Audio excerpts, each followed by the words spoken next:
Hey, Randy here at work. Randy, also known as Star Thinker on the Valentine Goose channel. Waiting for stuff to download. I got a few minutes to make a video. Plus, it's kind of my meal break. I'm waiting for my food to cool down. Just with all the stuff going on, it drives me crazy. And oh my God, I had to bite my tongue so much. I guess I should stop swiveling. I had to bite my tongue so much. Yeah. But let me go back in time to 1969. I grew up in the 60s and 70s, and if you didn't grow up then, you might not realize, like, you know, each decade has its own feel to it. The early 70s, late 60s, I think this was a time where metaphysics really came into power. Everything was a ghost, everything was a UFO, everything was spiritualism, and people channeling ancient gods, and pyramids. Pyramids were really big. And at night I watch a lot of videos, and the last couple of weeks I've been watching all these Egypt videos about the pyramids. Well, I also watched a whole stream of videos about this guy who's convinced that the Knights Templar visited the United States, and brought with him the Holy Grail. So he thinks the Holy Grail is hidden in the United States somewhere. And just watching his method of archaeology, and he gets so frustrated, but he doesn't do anything right. He doesn't ask for permits. He just goes and starts digging, and then he gets kicked out of places, and he's like, "Oh, they're trying to hide something because they kicked me out." And it's, no, because you didn't follow the rules and get permits. I'm actually watching this legitimate archaeology show, and they get permits. They actually dug in Westminster's, like in the courtyard at Westminster. I mean, you got to have your permits straight to do stuff. That's such a historic site, and they were able to dig there. So, I mean, they really had to be legitimate to do that kind of thing. And, when you compare the two shows, it's like, yeah, watch how these guys do it legitimately, and watch this guy try to do it. Oh, I'm just going to go dig here. It's day and night. But I was watching all these pyramid shows, and it's just, these people are adamant that they know that, Egyptologists and the people who control archaeological sites in Egypt, that they're hiding something, and they're just absolutely convinced that they're hiding something. And they'll point to a stone, and they'll be, "Look at this stone. This can't possibly be a stone from that period. It's got to date, 10,000 years earlier. What are they hiding?" And they think that, like, every archaeologist in the world is in on a conspiracy. That would be quite the thing. I just picture graduation day at archaeology school, and then they got to go through this secret ritual where they promise that all these pseudo-archaeologists are going to be kept in the dark, and it's a battle between the pseudo-archaeologists and the actual archaeologists. But it's just crazy, and they're just absolutely convinced. And knowing my background and who I used to hang out with, there was a lot of conspiracy theorists that bumped up against us. And what we learned is that for some people there is no amount of evidence that will convince them otherwise, and you just can't convince them. And like, I was watching recent show, and like I said, back in my day growing up, the pyramids were a source of mystery, and everything about them were mysterious, and people said they were batteries that beamed energy to UFOs in the sky, and they were built by aliens and all kinds of things. But now when you watch what we've learned since then, we've learned so much, and there's no mysticism about it. They know everything about how the pyramids were built, except how the ramps were built. And I watched some really good shows about the internal ramp. If you've ever are interested in the pyramid theory, look up internal ramps. There's a French guy, I can't remember if he was French-Canadian or if he's actually French, but he came up with this theory of internal ramps, and there's like an hour-long video on it. And there's a lot of other videos that kind of follow his theory, and there's so much proof for this. And they've actually found, holes in the pyramid, and where the internal ramps could be, and it just makes so much sense, and it explains like virtually every single thing. Even in the Grand Gallery, he was like, you know, if my theory is correct, you'll find scratches in the Grand Gallery right at this spot. And they went in, they looked at that spot, and there were, you know, scratches there. And I was just like, whoa, you know, he predicted that. So when you predict something and it's there, it kind of leads credence that, you know, the rest of the theory fits. And you know, this is a guy that never visited Egypt. He never saw the pyramids, but he was coming up with these theories based on other people's archaeology. So, you know, the show I was watching actually paid for him to come to Egypt to like watch his theory. And, you know, Egypt, there's over 200 pyramids in Egypt, and you can go and see the different stages of learning and how they learn how to build pyramids.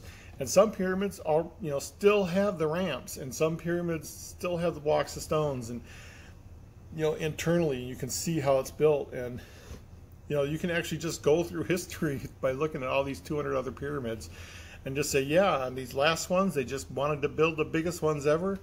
They used everything they learned before, and there's no mystery to it. I mean, literally, if you go by the ramp theory, which, you know, there was so much evidence presented for it that I am an internal ramper, but there's no, if you go by that, then you know that there's just no mystery in the pyramid. There's just no mystery on why it was built or how it was built or what the voids are inside even. It's logical. It's there. So, you know, over the years, because I was, you know, I remember as a kid buying pyramids out of the Fate magazine. And, you know, they said, oh, things in the pyramid, you know, you can put an apple in the pyramid and it would never, you know, go bad, and bananas don't go bad when you put them inside the pyramid. And I used to experiment with this. You know, I had a broken watch, and you put it in the pyramid, and the watch will start ticking, and it's just weird stuff. So it's like you learn and move on. So I have this really intelligent friend, and I've mentioned her before, and she has actually spent the last year becoming a counselor. She's gone through all these classes. You know, she's been in school to become a counselor. And now she's finally counseling people, but, you know, she's still brilliant. So I was talking to her, and I was like, you know, what makes people hold on to beliefs in spite of all the evidence against them? I was like, what, is there a common denominator? Because it's not just pyramid people, it's UFO people, it's 9/11 conspiracists, it's people who believe in the New World Order and in the Illuminati, and, you know, there's people that just believe in stuff without any proof, but, well, the proof they have is like been debunked and stuff, and so there's like no amount of evidence is going to change their mind. And I said this, I'm asking this because, you know, not only was I watching these pyramid shows, but, you know, the guy who's looking for the Holy Grail in America, and then, you know, all this Fenn stuff. And I was like, what causes someone? Is there a common denominator? Is there something that happens in someone's childhood? And, you know, she asked me, you know, what belief do you have that you would never change? And I mean, I had to think and think and think, and I can't think of something.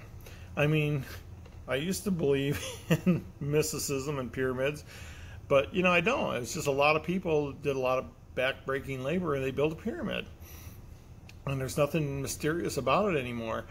And, you know, and even now I can just predict, you know, there's going to be comments below, no, the pyramids are mysterious. You can't put a piece of paper between the bricks. And actually, you can, because the bulk of the pyramid was built by very roughly hewn stones, and they filled it in with sand and rocks. The only time they really fit the stones together was on the external casings and on the internal part where they used marble. So, no, that never really, it's not millions of stones fit together like that. It's a whole bunch of stones fit together like that, but the rest of it is basically a big pile of rubble. And if you don't believe me, go watch some modern archaeology on the pyramids, because the interior pyramids where the 2-ton blocks are, they're just roughly hewn, and when they put them in there, they would pour sand and rocks in there to fill in the gaps. It's not that well built, you know, when you look closely at it. But anyway, I'm digressing. But I was like, what makes people hold on to these beliefs? And she says, you're looking at it the wrong way. People aren't holding on to beliefs. They're not, you know, flat earthers aren't holding on to this belief because they have to hold on to this belief. There's nothing that says I must hold on to this belief. She said, look at it this way. She says, these people just want to feel superior. They want to feel superior, and they want you to think that they know something you don't, and they want you to think better of them. And this is how they get people to think better of them. So when they're giving their theories, and it's always so snotty and snobby, and I'm like, I can see that, because they're just like holding their nose in the air saying, I am right, and there's a conspiracy against me because everyone else is wrong, even though, it's like 10,000 people against one. Who are you going to believe? And that's what I'm seeing in the hunt. And it's these people who are like, well, I know something you guys don't know, and they never tell you what it is. They'll never tell you what it is, no matter how long or how much you wait. And they'll be like, I know something you don't know. I know where the treasure was, and you guys don't, and your theory is wrong. And it's not about hanging on to a belief. It was about feeling superior. And she said, look at it that way. She goes, look at the people who put out these theories and who hold on to their theories. They're not trying to hang on to their beliefs. They're not trying to hang on to the old hunt. They're trying to feel superior to everybody else. And when I looked at it that way, I was like, that's true. So, I mean, you can crow all you, and I'm one of those people that say, crow all you want. I'm not going to listen to you until you show me proof. And, there was people, oh, God, it's just crazy. They're just, because recently, if you haven't heard, there was GPS coordinates pulled from the poem, and people went there, and they matched pictures that someone else had taken, and supposedly that was where the chest was. And it's a logical theory to me. It makes sense to me. But there's people who are like, no, you're wrong, you're wrong, you're wrong, you're wrong, you're wrong, you're wrong, you're wrong. But what proof do they have that they're wrong? What proof do they have that somebody else's theory is right? And then other people are saying, no, I know for a fact it wasn't there, it was over here, but I'm not going to tell you why I know that, because that'll blow everything up. And then there's other people who are like, I know something you don't know, and in a couple of weeks I'm going to tell everybody, and it's going to blow this thing out of the water, but then you never hear from them again. And I'm like, yeah, it does make more sense when you're like, and I feel sorry for people like that. I mean, I actually do. It makes me mad, and I want to punch them in the nose, but I feel sorry for them. It's like we had this excuse me. We had this neighbor who would always drive in, and their music would just be blasting. And one day I just happened to be outside, and he pulled in, and he was like, yeah, you like my loud music, don't you? And I was like, no, I feel sorry for you. And he was like, what do you mean you feel sorry for me? I was like, you just must not get attention. You just want attention. And he was like, oh, fuck you. And he got all mad. But he never played his loud music again. So I don't know what clicked in his mind. But, when he pulled in, I don't recall, maybe a couple times, but, the incidents went down like 80% probably of him pulling in with the loud music blasting. So something clicked there. And that's the way I'm seeing all these people in the hunt. I get people emailing me saying, I went to the spot where the token's supposed to be, and this is in my own Beacon Star hunt. I went to the spot where the token's supposed to be, and it's not there. Now, I'm not even going to reply to messages like that unless you show me a picture. Hey, this is where I was. Then I can say, no, you're in the wrong spot. But a lot of people, and at first, way back, when these first started coming, I said, well, where were you? And they wouldn't tell me. They'd be like, well, I better not tell you. And I'm like, well, then I'm not going to confirm or deny. I just know every time I've gone to the token, it's never been moved.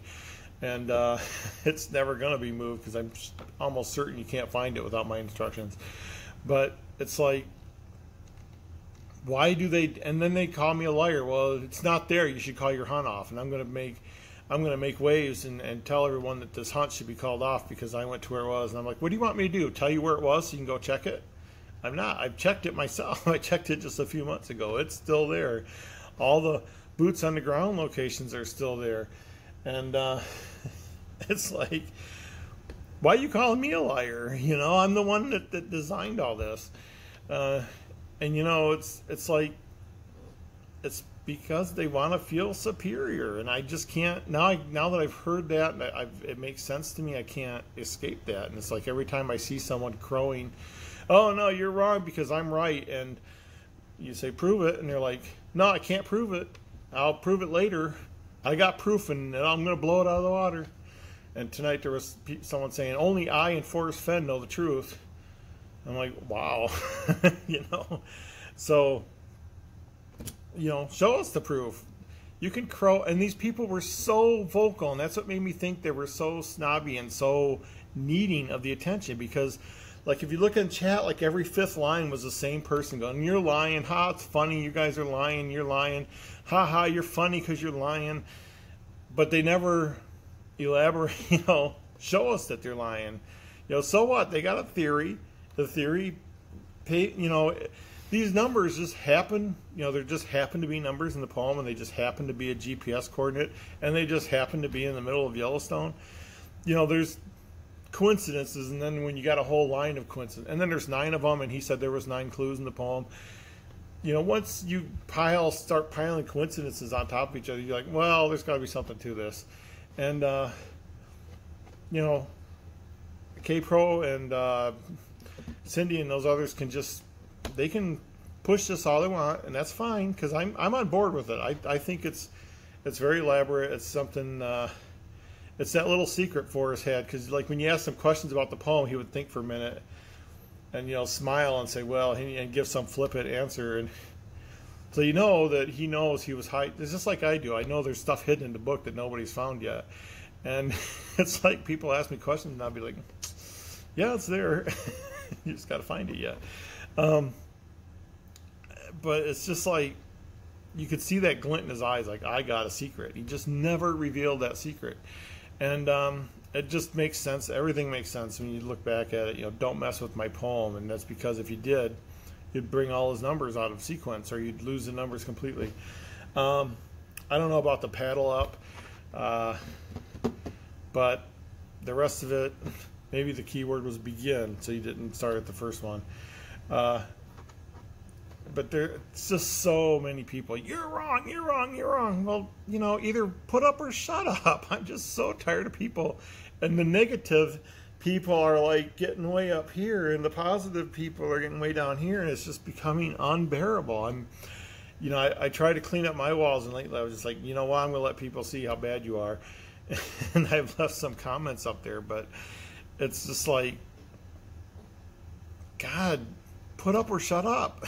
You know, if you got another theory, that's fine. Let's hear your theory. But if you got another theory and you're like, I'm not going to tell you what my other theory is, and I'm going to prove you guys wrong, but yet you won't let them show their proof, that's just hypocrisy, and it's just snobbery, and it's just begging for attention. And that's the way I feel. So just know that if you're a person that says you're wrong, you're wrong, you're wrong, and I know what the truth is, then put out your truth. They put their theory out, you put your theory out. And they know stuff that we don't know. They've said that, and a lot of people, I don't know if that goes over people's heads, and they're like, yeah, this person said don't tell anybody this, or you'll basically lose communication with me. And so if I got an email like that, I would do the same thing. I would be like, okay, I'm not going to betray this trust. You know, it's like a Woodward and Bernstein. I'm not going to betray this trust because you asked me to. And if I'm going to use your information and benefit from it, and that's the other thing I hate. I just hate it. People are like, oh, they're making money. They're making money. I don't understand what's wrong with making money. I really don't. Look at AGK. You know, they sell coins and books, and he was charging, was it $50 or $100 just to listen to your saw? I mean, people make money on these hunts, and I haven't seen anybody make money on my hunt, because I certainly haven't. I've lost about $4,000 so far. But it's like, who's making money? And someone, you know, when people are like, oh, Forrest did this as a money, you know, they forget Forrest was already a millionaire. And when you self-publish a book, you're not going to make $1 million on a self-published book. You're lucky if you break even on a self-published book. He only sold it through one outlet, and any profits he made went to charity. Where was he making money? You know, I will agree that he wanted to be famous. He wanted his name written in the stars, and he wanted to be remembered. And I think he's accomplished that. And that was what he wanted. more than money, he wanted to be remembered. And he wanted to be remembered as a great man. And, when you people are like, no, that's wrong, wrong, wrong, you're just tarnishing that memory. And, another thing she said to me, and this stuck to it, I was like, Occam's razor, an old man hit a chest, someone found it, it's stretched out, there's details of that, but that's basically it. And she's like, yeah, but I've worked with old people on the verge of death, and old people can do strange things when they know they're going to die, like leave their entire estate to their cat, and they can just do weird things before they die. And she says, to me, Occam's razor is he did want to end the hunt, so maybe he either put clues out to somebody to go get it, or he had somebody go get it and concocted the story. She goes, so Occam's razor can go both ways here. And, I had to reluctantly agree with that. That I agreed with Occam's razor can go both ways, but I don't agree that he wanted the hunt ended and therefore did something to end the hunt.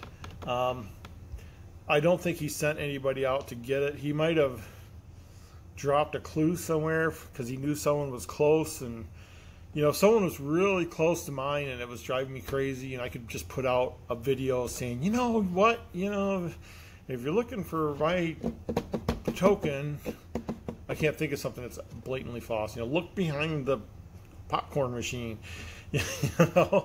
and then someone might click and go, hey, I was by a popcorn machine when I was looking for the token the other day. That's some way I could do to end the hunt. So maybe he did do something like that.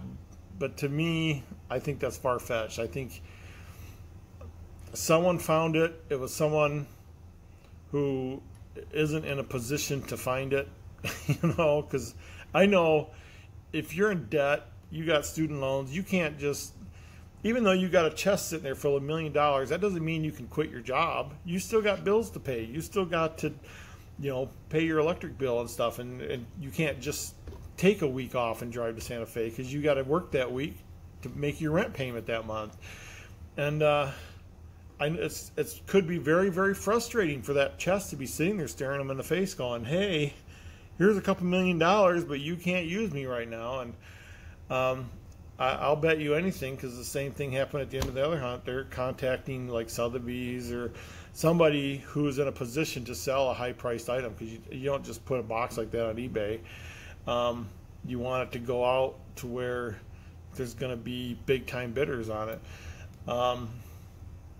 But yeah, I mean, I can imagine that's frustrating. And then to hear all these people going, no, he's wrong, he's lying. I mean, when I won the snail was worth about, $4,000. So it wasn't a very big prize. The spider in the same hunt was worth $250,000. So that was a bigger prize. But when I won the snail, oh man, I just got called a liar every single day, all throughout the day. I just got emailed to, you're a liar, you didn't find it, you faked it. And I can just imagine the mail this guy is getting. He's probably getting it from all sides.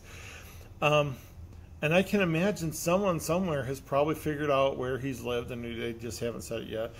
But the people who are like, no, he's wrong, and I'm right, and I know it, and I can prove it, but I'm not going to tell anybody.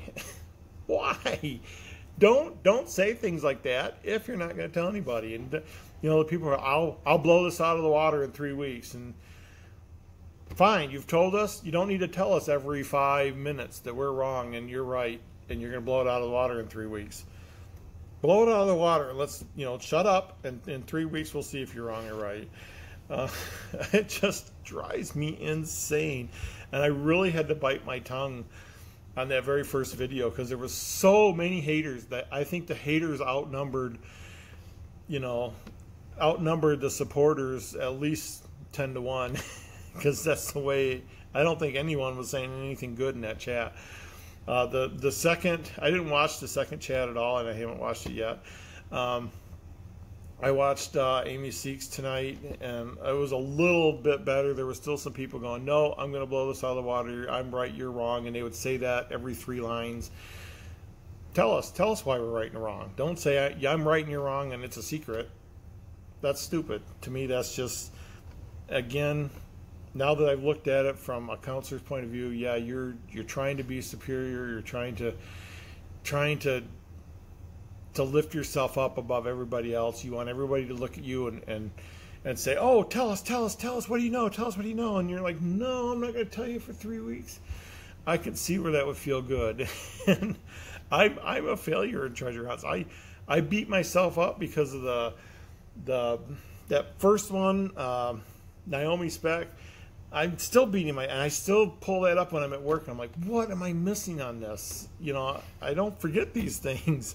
Or the recent one where I was like, oh, cool, I can figure all this stuff out. And then I kind of hit a brick wall and I'm like, oh, it's so frustrating, but I don't have time to sit there and work on it. You know, this weekend my daughter's moving, so from Thursday to Monday I'm moving a house, and that's gonna be my whole weekend. But like when I work and I come home and I'm tired and I sleep and I have to babysit, and then it just seems like, oh, okay, it's time for my shower and go back to work. It just it just seems like there's no time to do this stuff. But then at work I have downtime like now, and I'm doing these videos. But when I'm not doing a video, you bet your bottom dollar I got something up on my screen. I'm going, what am I missing on this goddamn thing? And I haven't done the little hunts. I have mixed feelings about the little hunts, because I know, like, they want people to solve these quickly and within a few weeks, and they're always putting out hints and stuff. Like Candy, you know, she loves to put out the poems, and it's so sweet. And I'm like, I want to like check it out, but then I'm like, but it's just another hunt. And I don't watch Hocus Pocus. I think I've seen it once like 4 years ago, so I know there's people like in chat. I've watched it 15 times in the last 3 days, so yeah, I'll leave these ones alone. If I see one that grabs my attention, I grab it, but then it's like I get so far, and then that's when you have to do the heavy work, and that's when I don't have time to do it. So maybe like in the next few weeks I'll have time to work on some of these. But I'm hitting a brick wall, and I admit it. I don't say I know something about Naomi Speck that nobody else knows, and I'm going to blow it out of the water in 2 weeks. Because what would be the point in saying that? And now that I've said it, I'm like, huh, that did make me feel kind of superior to all of you guys. But no, it's just frustrating. So I'm just voicing my opinion, not fact. Oh my God, it's not fact. Oh my God. You know, when they went out to look at that spot, sure, someone could have tricked them, but the solve still goes to that spot. That pulling those GPS coordinates just happens to go to a spot where, and I know there's, the way I figured the GPS coordinates was 500 feet from that trail. And I'm not sure until I see where they pulled, where they were at, and they can show me on the map, then maybe I can figure out where I went wrong. But if they were where I thought they were, because I asked them what side of clearing they were on, I never got a clear answer. But if they were on one side, it matched one of my coordinates, and if they were on the other side, it matched my other coordinates. And the way people would walk through there is 200 and 500 feet, either way. So it's like, that part matches. The Homa Brown match. And people were emailing, oh, these goose are gray. But I go on Wikipedia, I go, on the Yellowstone, everything I look at says, oh yeah, here's the sandhill crane, it's brown. It's sandy color, it's called the sandhill crane. I'm like, no, it's gray, I've seen one, it's gray. I don't care, it's described as brown. It's everything I go to describes it as brown. So if that's a colloquial field where the sandhill cranes live, that would be the Homa Brown, as far as I'm concerned. And you would park right there next, below it, you're parking south of it. So everything fits to me. I love that solve.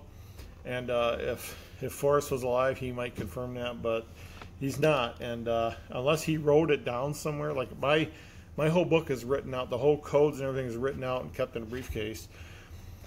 So if I happen to die and someone happens to find it, call my son, call my daughter, whatever, open the briefcase, you'll have the proof right there. I don't know if Forrest did that. I can't imagine he wouldn't do it. It's got to be written on some secret book or somewhere. I'm sure he wrote, I hid it here. Even if he just wrote, I hid it next to this creek. It's got it. I just can't imagine he would, I can't imagine destroying my briefcase and not having anyone know where I hid my token. So yeah, it's written right out. Every puzzle in the book is spelled out, and it's. I got pictures of it. I got pictures of the area. I got pictures of all the boots on the ground locations. I mean, I have the whole thing well documented. And I just can't imagine. And even Michael Stather, when he went around, he took GPS coordinates of all the trees. He had tokens in. He took pictures of all the trees. He documented the parks. He took literature from the parks. It's got to be out there somewhere. But haters, I'm just saying, I don't have any room for haters. I don't. And it's not just haters, it's crowers. It's the people who are like, I know something and you don't know it, and only Forrest and I know it, and this solve is wrong because of something I know. But and then there's people that know it was hidden here, but I'm not going to tell you why it was hidden here. But here's the spot. Go to that spot, check it out, and you'll see why it's hidden there. But I'm not going to tell you why. The minute you say I'm not going to tell you, and that's when I stop listening. I'm not going to tell. That's all I hear. And, you know, your theory is dead to me. And you could post every 5 lines, you're wrong, you're wrong, you're wrong. You're just looking for attention. And if you're not looking for attention, then shut up until you can provide the proof. And then that proves you're not looking for attention. That's my challenge to you guys. So anyway, I think my meal has cooled down. My computers haven't updated yet. My email hasn't come in yet. My movie's still on pause. I've been watching these archaeological videos. If you haven't watched them, they're called Time Team, and all their full episodes are on YouTube. And I have an ad blocker, so I don't see ads. But they're real archaeology. And they admit their mistake. It's so cool because they're like, they dig a pit and there's nothing there, and they're like, okay, we admit it. Whatever led us to this pit is wrong, but you know, here's some more proof. And maybe if we dig the pit, 5 feet left, and they don't just end it. You know, they have 3 days to prove what they're going to prove. But then when it's over, they don't just say, well, we didn't do it. They pass it on to the local archaeologists who carry on their work, and it's just very, very interesting, and I think they're very legitimate. You don't dig in Westminster courtyard unless you're very, very legitimate. And they dug in the Crescent, the King's Crescent, places where you and I can't even walk, and they're digging there. But yeah, compare that to the guy who's like, I went into this forest to dig, and they told me I couldn't dig there, and so they must be hiding something. And they get into that conspiracy mindset. You know, why didn't you go present your credentials, present your argument, get a permit, tell them, you know, because you got to do studies on how, you know, you're not going to destroy somebody's habitat. There's proper ways of getting permits to dig, and if you're not willing to go through those steps, and you want to believe they're against you because you're not willing to do something, so be it, but that doesn't mean you're right and they're wrong. Anyway, God, how long have I ranted? I ranted quite a bit, and I'm going to get cut off. So take care, and that was my thoughts, my opinions, and we'll see you guys later.